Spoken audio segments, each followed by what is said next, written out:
नमोच्छायाणं नमो लोये सविसाहुणम्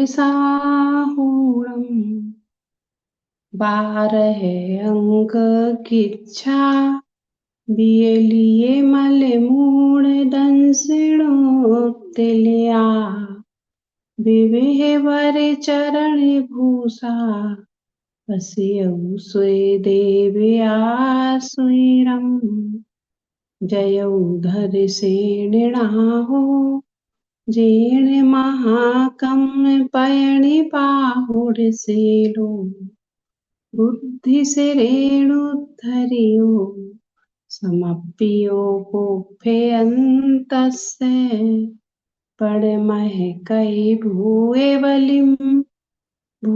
बलिम case वास परिभूए बलिम बिणी है बम्मह पसरम बड्ढा बिय बिमलणाण बम्मह पसरम भूत बलि प्रणीतंतम वन्दे तत्त्वप्रकाशकम् महाधवल विख्यातं महाबन्धं नमाम्यहम् सिद्धानां कीर्तिनादन्ते यस्सिद्धान्तप्रसिद्धिवाक् सोनाद्यनन्तसन्तानस् सिद्धान्तो नो भताच्चिरम् जिणे वयणे मूसहे विसहे सुहे विरेयणम् अमिति भूयम् जर मरण बाहि हरणम् कई करणं सभ्य दुःखाणम् जयौ सुध देवता नमो जुणाणम्।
आवाज नहीं आ रही है।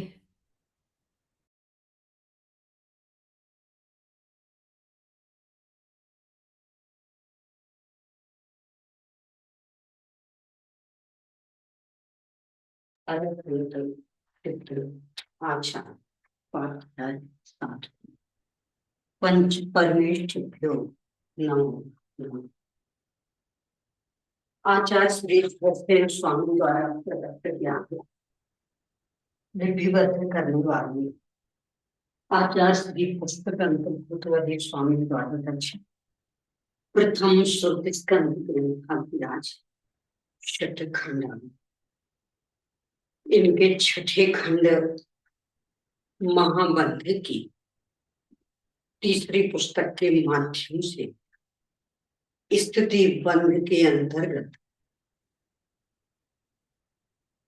भुजगार बंध प्ररूपणा में क्रमशः विषय चलते हुए अंतरानुगम पर अभी अपनी चर्चा चल रही है।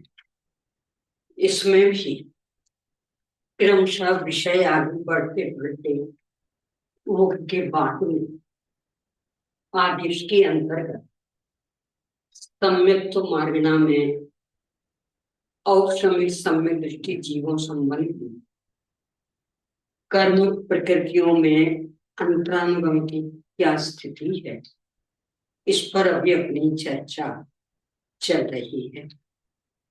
पृष्ठांक 360 पर 761 में बिंदु से अपनी चर्चा 58 प्रकृतियां पढ़ ली थी। अंतर पर चर्चा करनी शेष है। यहां से ही विषय आगे बढ़ाते अंतिम जगह दी।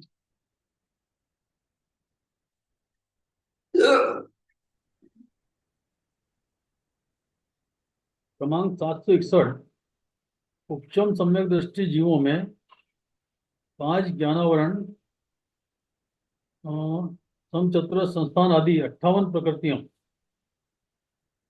के 3 पदों का जगन्य अंतर एक समय है और उत्कृष्ट अंतर अंतर्मुहूर्त है।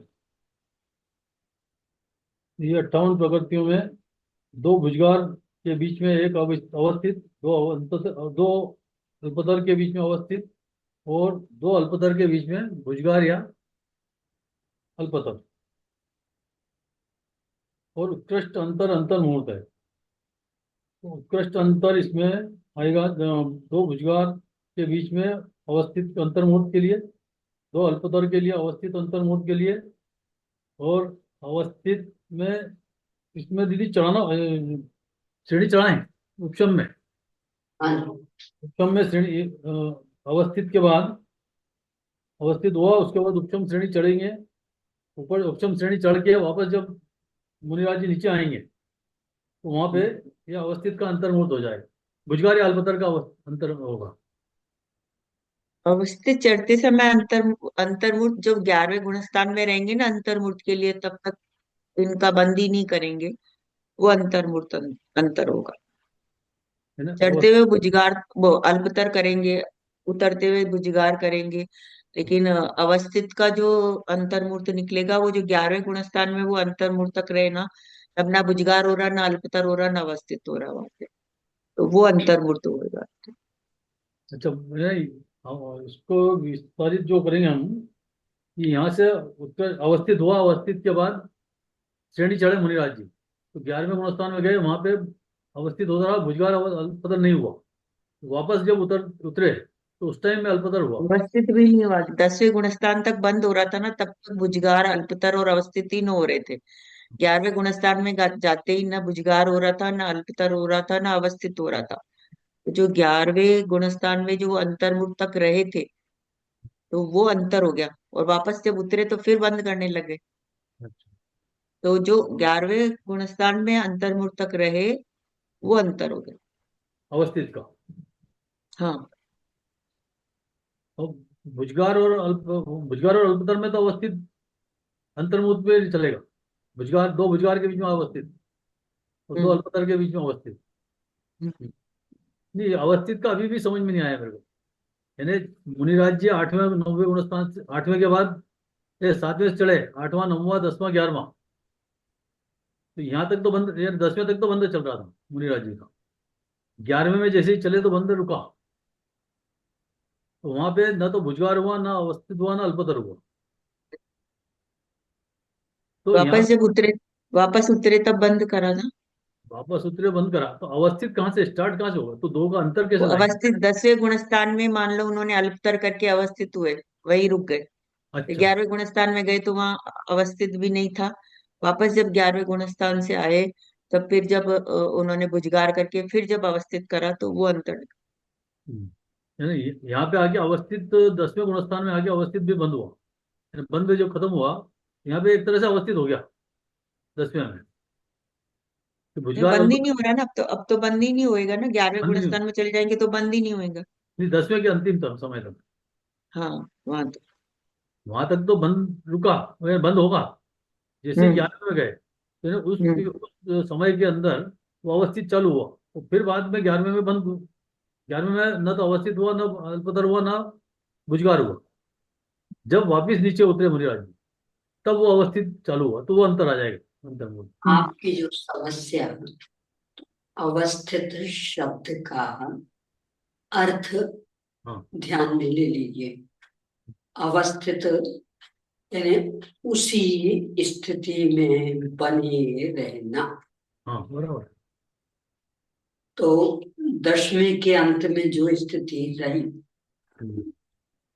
रोजगार आदि कोई भी बंध नहीं हो रहा, 11वें में भी कोई भी बंध नहीं, इसलिए 11वें का काल अवस्थित में गिना जाएगा।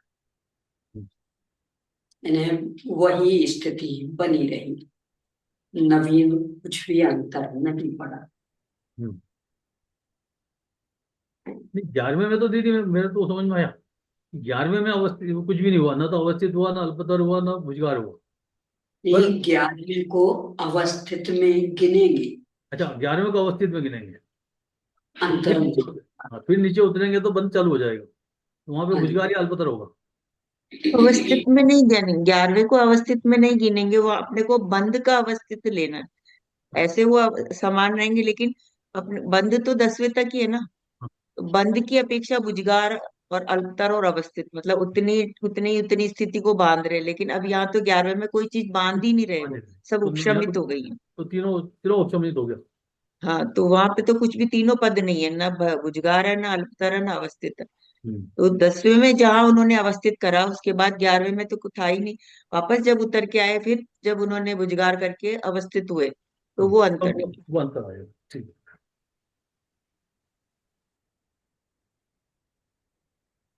अवक्तव्य पद का अंतरकाल नहीं है।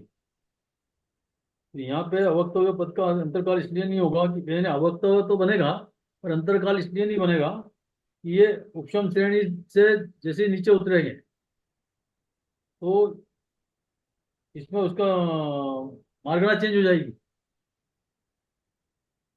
औक्षमिक सम्यक समाप्त होकर क्षारोक्षमिक सम्यक तो हो जाए, हम्म, क्योंकि छठे तक आना पड़ेगा, बराबर। क्षारोक्षमिक सम्यक हो जाएगा। अब इसके बाद पुनः द्वितीय उपशम करें, तब फिर पुनः श्रेणी चढ़ पाना। यानी एक बार के द्वितीयोपम सम्यक्त से हम्म, 2 बार उपसम श्रेणी नहीं चढ़ सकते। बराबर। उपशम सम्यक्त समाप्त होकर क्षय उपशमिक में बदलेगा, हम्म। इसके बाद पुनः द्वितीय उपशम करें तो फिर पुनः श्रेणी में चढ़ सकते। मनुष्य गति पंचक के दो पदों का जघन्य अंतर एक समय है। मनुष्य गति पंचक में मनुष्य गति, मनुष्य गत्यानुपूर्वी, औदारिक शरीर, औदारिक अंगोपांग और वज्र वैशव नारायण, इनके दो पदों का जघन्य अंतर एक समय और उत्कृष्ट अंतर अंतर मूर्त है। तो दो पदों में उसमें आ जाएगा भुजगार और अल्पतर। तो इसमें भुजगार, दो भुजगार के बीच में अवस्थित और दो अल्पतर के बीच में अवस्थित, ये एक समय का होगा। वैसे ही उत्कृष्ट अंतर अंतर मूर्त भी उसी प्रकार से हो जाएगा।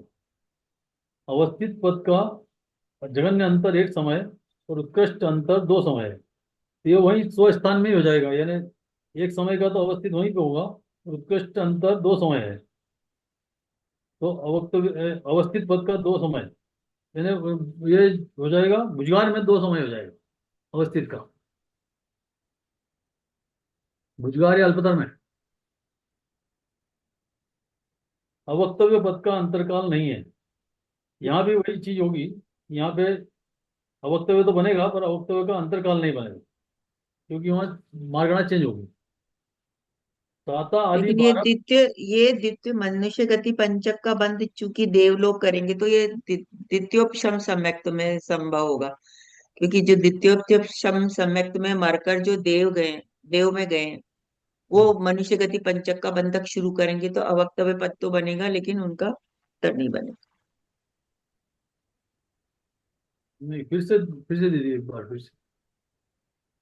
कोई द्वितीय मतलब जो उपशम सम्यक जैसी उपशम सम्यक उपशम श्रेणी चढ़ रहे हैं, हम्म, और उसके बाद उनका मरण हो गया, उपशम तो में उपशम श्रेणी में तो वो देवगति का चतुष्का कर रहे थे, या फिर बंधु च्युतियों के बाद भी चल रहे हैं। तो उसके बाद फिर जब मनुष्य गति का कब करेंगे, जब देव में देवगति। जाएंगे तब। हाँ देवगति में। तो तो वो जो उपशम श्रेणी में मरण हुआ और देव बने, तब फिर उन्होंने मनुष्य गति पंचक का बंद किया।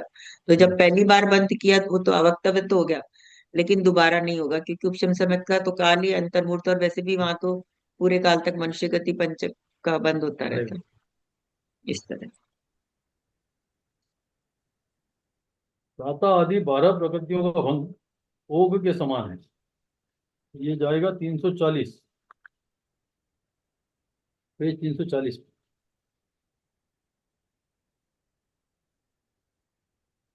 साता आदि 3 पदों का जगन्य अंतर, साता आदि 12 प्रकृतियों का, 12 प्रकृतियों के 3 पदों का जगन्य अंतर एक समय उत्कृष्ट अंतर अंतर्मूर्त है।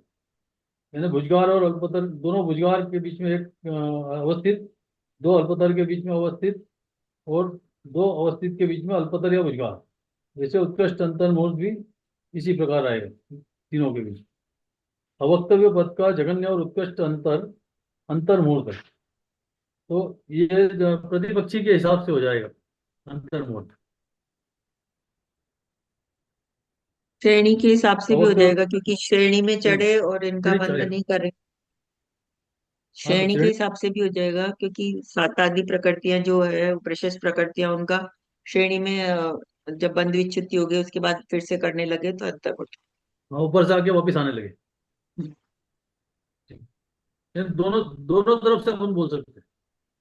ये प्रतिपक्षी के हिसाब से भी विस्तार कर सकते हैं, और श्रेणी के हिसाब से भी, कि श्रेणी चढ़े तो वहां पे बंद रुका और वापस आए तो बंद चालू होगा उतरने में। प्रतिपक्षी का खाली छठे गुणस्थान में ही होता है ना, श्रेणी उपशम श्रेणी अगर चढ़ रहे हैं तो फिर बाद में श्रेणी के हिसाब से ही देंगे। यानी उपशम श्रेणी के, अपन जिस विषय को हम चर्चा कर रहे हैं, उपशम श्रेणी, उपशम सम्यक दीदी दृष्टि। जी, जब द्वितीयोपशम करते हैं तब भी छठे में आ जाते हैं ना, वो छठे में सातवें में झूल के द्वितीयोपशम करते हैं ना, तो फिर वहां भी छठ, तो फिर छठे में भी बन जाएगा फिर तो, मतलब प्रतिपक्षी के रूप में ना। ये सब छठे तक तो प्रतिपक्षी हैं ही, चौथे हम्म से छठे तक तो प्रतिपक्षी के रूप में, हम्म और उससे आगे फिर श्रेणी था। हम्म।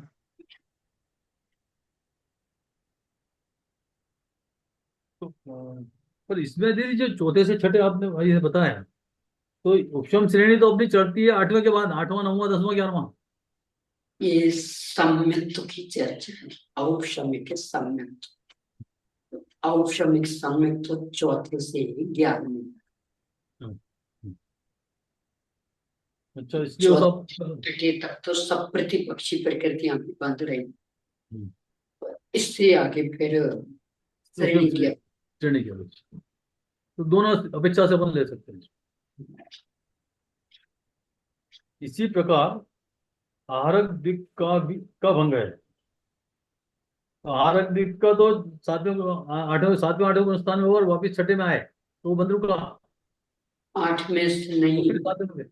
7वां छठा, 7वां 7वां छठा, और श्रेणी की अपेक्षा लेंगे तो फिर 8वें से जब वापस आएंगे तब तो ये 8वें के पहले भाग से वापस, आहारक दिक्, क्योंकि 8वें के चढ़ते में छठे भाग तक इसका भंग होता, उतरते हुए वह दूसरा भाग कहलाएगा, वहां से आहारक बंद दिक्, हो आहारक जाएगा। दिक् का 8वें के छठे भाग तक चलता है बंद। बंद होता रहता बंद विच्युति हो 8वें के छठे भाग के बाद हो, है। हाँ, छठे भाग में छठे भाग में।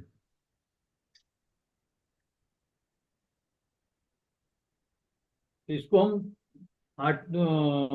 7वें से छठे में आया तो आहारक का बंद चालू, बंद हुआ, बंद रुका, तो फिर वापस गया। वैसे ही आएगा ना इसका, आहारक दिक् का, इसी प्रकार आहारक दिक् का होंगे।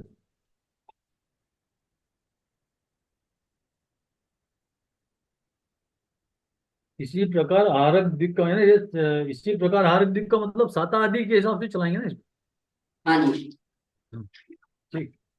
यानी 7वें से छठे में आए, हम्म, बंद रुक गया, फिर 7वें में शुरू हो गए। हम्म, एक तो ये अपेक्षा, दूसरे यदि श्रेणी का आरोहण करते हैं तो 8वें के छठे भाग तक बंद हो रहा, फिर आगे बंद रुक गया, फिर जब लौटे पुनः बंद स्टार्ट। होने लगा।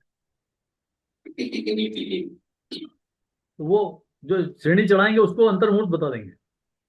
हाँ जी, और जो इधर सातवें से छठे वाला ये एक समय, ये अंतर्मुहूर्त। वो भी अंतर्मुहूर्त।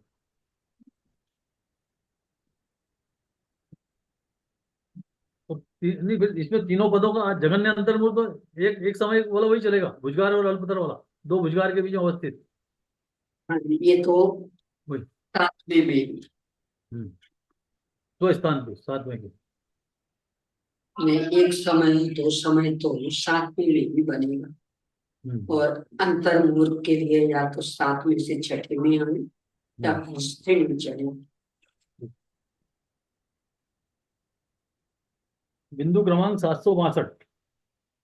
सासाधन सम्यक दृष्टि जीवों में ध्रुवबंध वाली प्रकृतियों का भंग सामान्य नारकियों के समान है। सामान्य नारकी, यहाँ जो बंद वाली इतनी, इसमें दीदी मैं जरा कंफ्यूज हूँ, मेरे हिसाब से 104 आएगी बंदियों। बंदियों के तो 101 है, ध्रुव बंद वाली 53। 53 आएगी, 53। हम्म।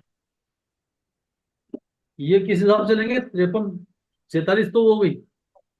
ये हाँ इसमें दीवी ना 47 में मिथ्यात्व तो आएगी नहीं, ये इस पे दीवी है शायद 328 पेज पे, तो 328 में देखा था। 705 बिंदु में दी ना। सासाधन, हाँ अच्छा, हाँ ये 53, हाँ बराबर ठीक, 53 है, 53 प्रकट। सासाधन सम्यक दृष्टि जीवों में 101 बंध योग्य है।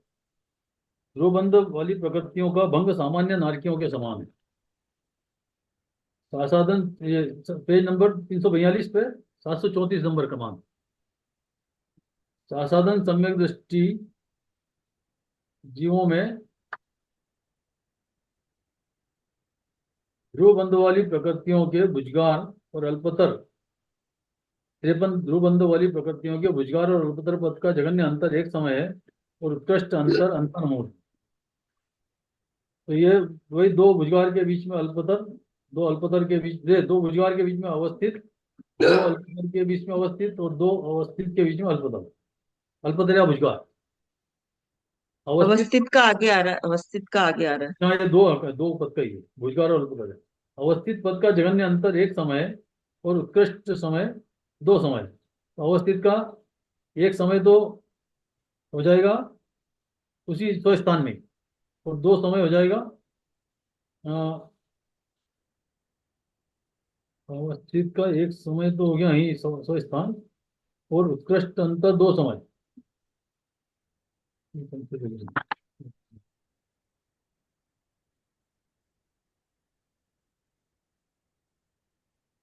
अवस्थित का दो समय,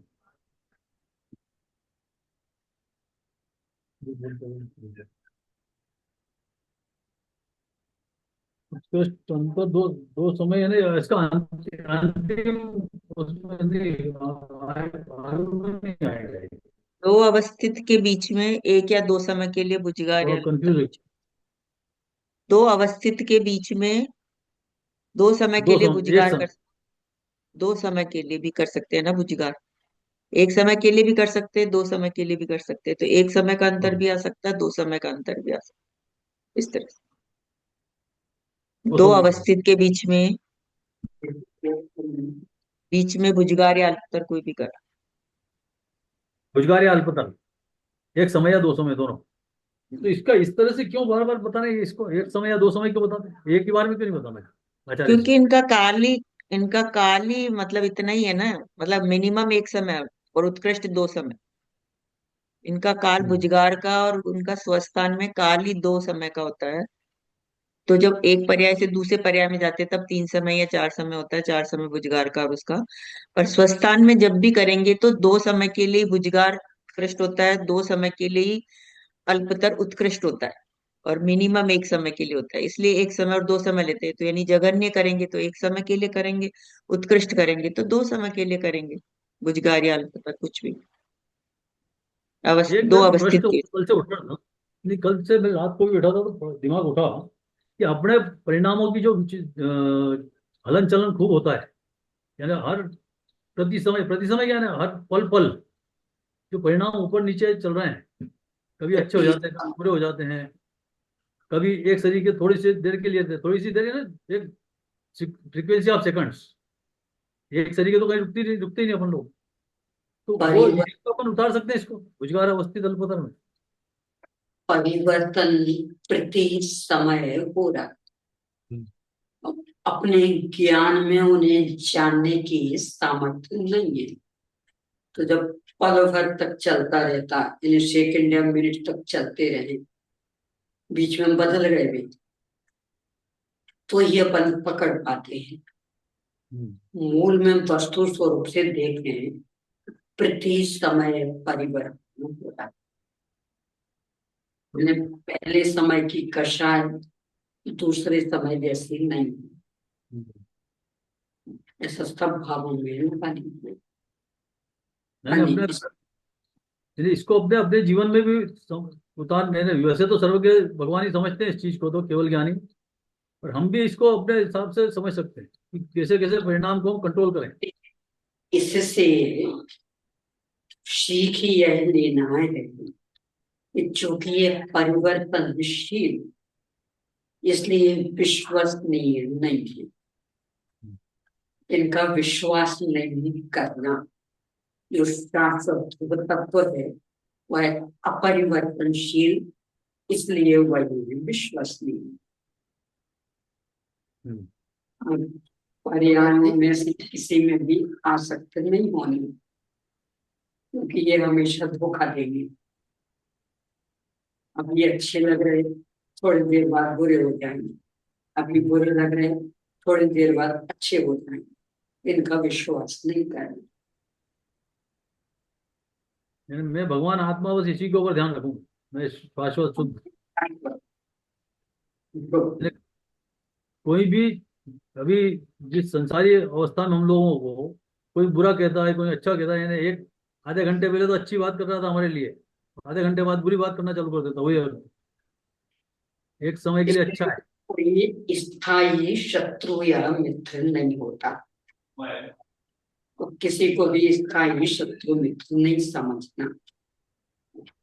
हाँ, यानी तो पारिवारिक वातावरण में भी अपन समझते हैं इन चीजों को, परिवार के अंदर ही कुछ एक समय के लिए ये विचार करते रहेंगे तो अनासक्ति रहेगी, वैराग्य जगेगा। ये प्रशंसा कर रहे हैं उसमें भी कोई दम नहीं, वो गुस्सा कर रहे हैं उसमें भी कोई दम नहीं।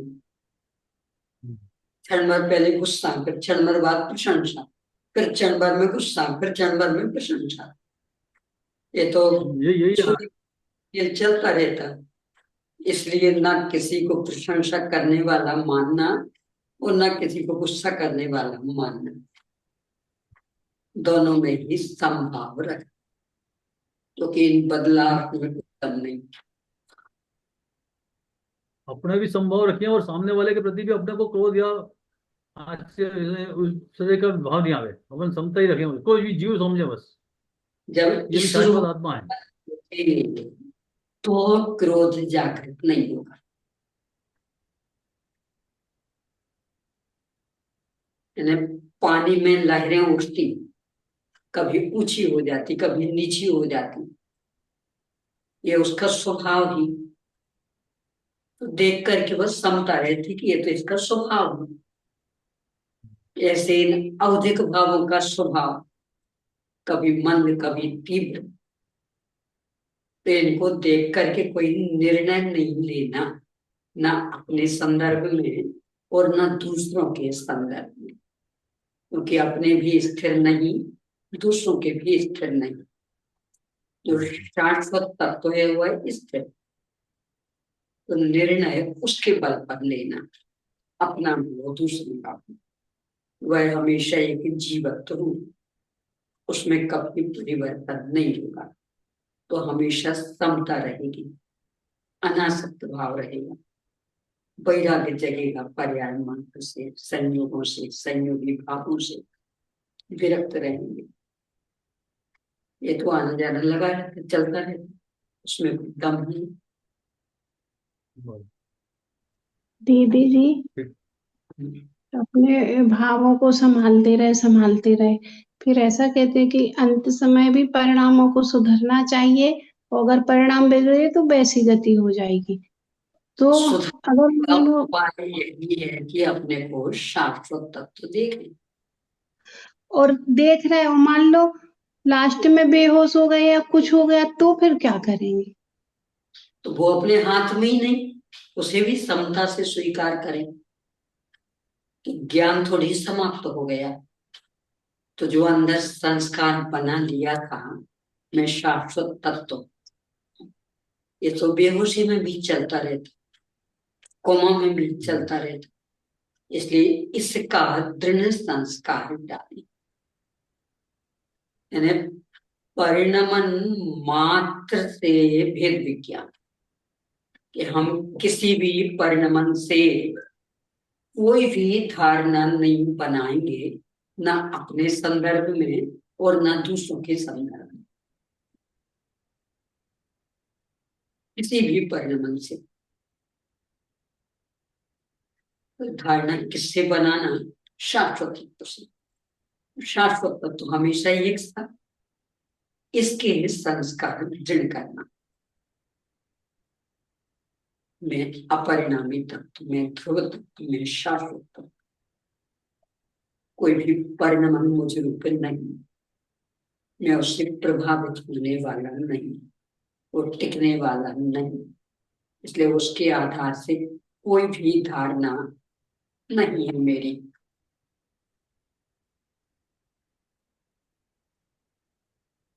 अपने को देखेंगे तो भी समता रहेगी, और दूसरों को भी इस दृष्टि से देखेंगे तो समता आएगी। यानी अभी तक प्रशंसा कर रहा था, अब इसके बाद बुराई करने लगा। ये तो परिणामों का स्वभाव ही है, तो उसमें आश्चर्य क्या? समता रखो। जब तक उसे अपन अनुकूल लग रहे थे तो प्रशंसा कर रहा था, प्रतिकूल लगने लगे तो बुराई करने लगा। तो ये अनुकूल प्रतिकूल तो ये आने जाने वाले परिणाम, तो दोनों में समता। जो प्रशंसा कर रहा उसे अच्छा नहीं माने, और जो बुराई करने लगा उसे बुरा नहीं माने।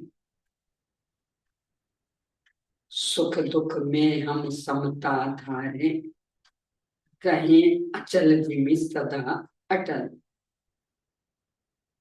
पाप पुण्य फल माही, हरख बिलखो मत भाई। यह उदगल पर जाय, उपज बिन से थिर पाई। ये बातें हमेशा अपने उपयोग में रही। किसी भी पर्याय से कोई भी धारणा नहीं बनाना, ना अपने संदर्भ में और न दूसरों के संदर्भ, क्योंकि पर्याय नाम ही उसका कि जो नियम से बदले, तो प्रागभाव प्रध्वंसा भाव वाली। 11वें गुणस्थान से क्षण भर में गिर करके पहले तक में आ जाती, तो किसकी प्रशंसा करें और किसकी निंदा? और पहले से निकल कर अंतर मूर्त में सिद्ध हो जाती। नहीं, पर्याय बदलने वाली क्या विश्वास करें, किसे अच्छा कहें किसे बुरा कहें?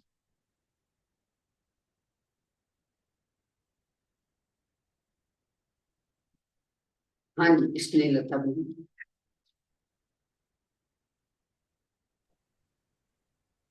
ये भी बात चल रही थी ना, दो अवस्थित के बीच में, तो दो भुजगार भी कर सकते हैं और दो अल्पतर भी कर सकते हैं, एक भुजगार भी कर सकते हैं और एक अल्पतर भी कर सकते हैं। एक ऐसी एक घटना कहलाएगा, दो दो होंगे तो उत्कृष्ट कहलाएगा। नहीं, दो अवस्थित के बीच में दो समय घटाना आपने। एक तो एक होगा तो जघन्य कहलाएगा, दो होंगे तो उत्कृष्ट कहलाएगा। नहीं बिन जी, अवस्थित का समय निकाल रहे हैं अपन, तो हाँ दो तो अवस्थित के बीच में अपन को तो दो समय ही अतीत करना है ना।